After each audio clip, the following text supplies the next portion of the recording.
I know the man. I know his modus operandi. We have disagreements.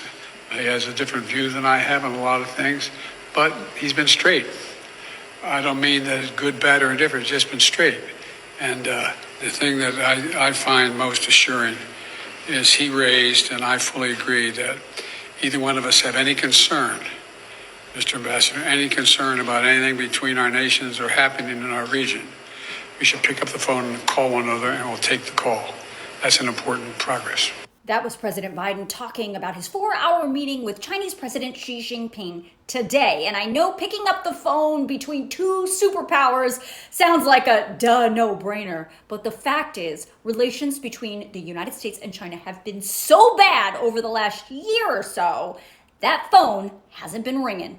But that's not all that happened. President Biden said the two leaders agreed to 3 major items and then talked about a bunch of other things. So I'm going to really focus this video on the 3 big items.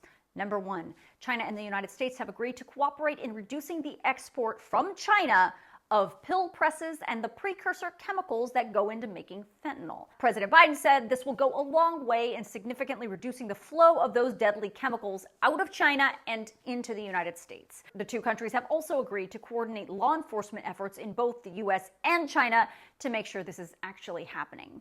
Major item number 2, restarting the communications between the United States military and the Chinese military. Now, I told you in this video earlier today that late last year, China's military cut off communications with the United States military, which is extremely dangerous and can lead to miscommunications with deadly consequences. Well, that silent treatment stops today. And major item number 3, the United States and China will bring their experts together to work on regulations for artificial intelligence. So the United States has already been working on this and having these conversations with our allies and partners, especially in Europe. But now China wants in on these talks too.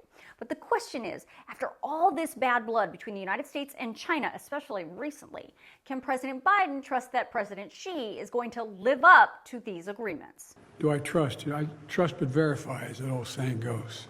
That's where I am. And, we're in a competitive relationship, China and the United States. But my responsibility is to make this rational and manageable, so it doesn't result in conflict. President Biden said he also spoke with President Xi about Russia's role in Ukraine. And if you don't remember this, China and Russia are like this. And the president was talking about trying to limit Russia's role in Ukraine. The two talked about human rights violations the United States believes China is committing. They talked about peace with Taiwan. And Biden told Xi he didn't want China interfering in the 2024 presidential election. Now, it's worth noting the Chinese state media, which you may or may not know does nothing without the blessing of the Chinese Communist Party, had high praise for this meeting going into it. And it was very clear from the beginning that President Xi wanted to restore some kind of line of communication with the United States. And it appears that's what happened. But it's also worth noting at the very end of the president's press conference tonight, President Biden said he still believes President Xi is a dictator. Who knows how that's going to go over with Xi.